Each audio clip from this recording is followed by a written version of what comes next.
Okay, we're going to talk about colonial governments a little bit. The first colony or the first English settlement here in the New World was Jamestown, Virginia, 1607. Starting with that point, for about 150 years, Parliament took very little interest in colonial government. So we were self-governed. They were over there in England, we were over here, and obviously very little communication, very difficult to get from over there to over here. So we had a lot of self-control, low taxes, great deal of freedom, and that is until King George III takes power in 1760. That's 153 years later, and he decides, along with Parliament, that they need to deal more firmly with um, the colonies.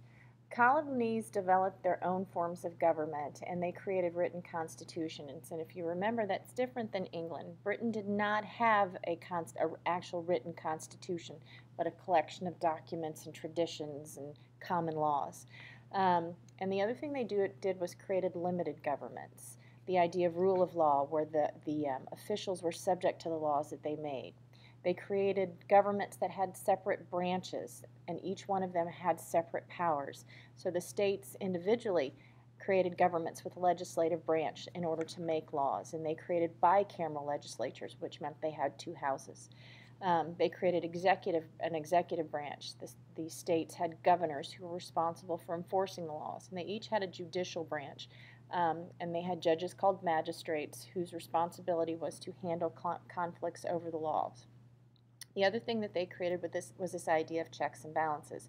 If you have three branches of government, each having their own responsibility, what they did was made almost everything a two-step to three-step process involving multiple branches so that they could check each other. So the legislative would make the laws, but then the executive would have to sign that, or he could veto it. And then the judicial branch got to declare whether acts of the legislative or executive even went against the constitution of that particular state. Need for you to get the timeline into your notes. You should already have the Magna Carta in 1215, first real attempt at restricting the king's power. So we're going to skip forward to 1754 to 1763 in the French and Indian War, also known as the 7-Year War. It was called the French and Indian War here. In England, they called it the 7 Years' War. So once again, we are still, an English territory, and so together we are fighting the French.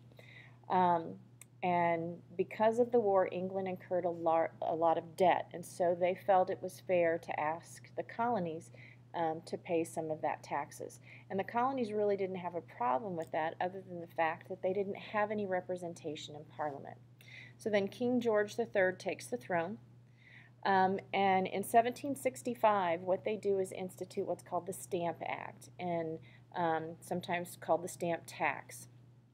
It was not a tax on stamps. It was a tax on paper items, whether it's documents, playing cards, newspapers, anything with paper.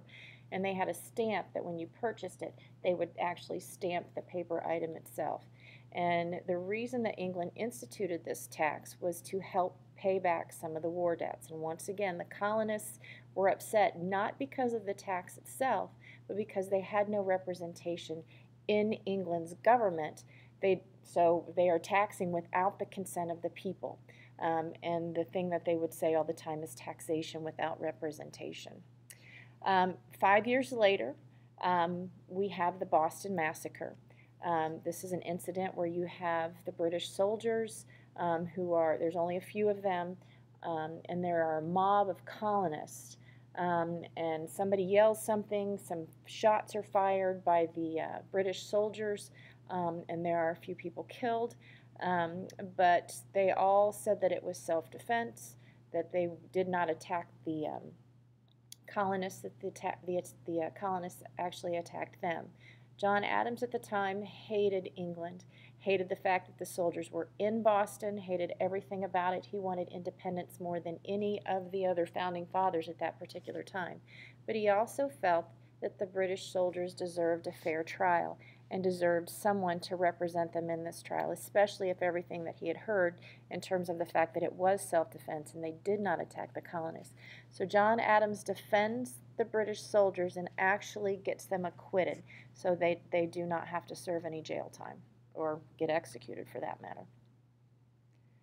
The next thing on our timeline, a few years later, we have the Boston Tea Party.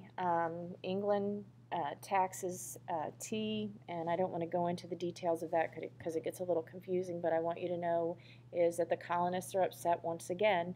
And so you have a group of patriots who dress up as Indians, they board the ships, and they toss the tea into Boston Harbor.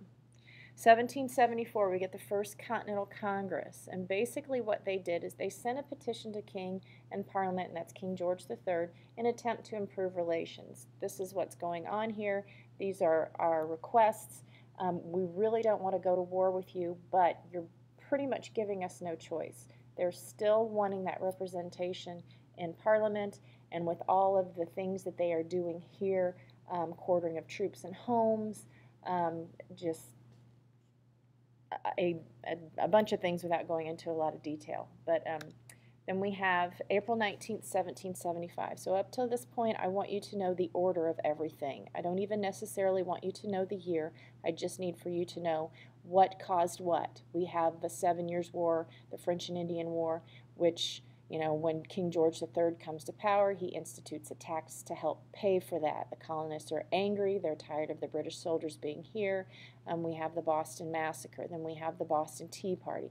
Then we have the Continental Congress sending a request saying, please stop doing all of these things. Then on April 19th, 1775, Lexington and Concord is sometimes referred to as the shots heard round the world because this is the start of the Revolutionary War. So what if you are familiar with the ride of Paul Revere at all, that took place this evening.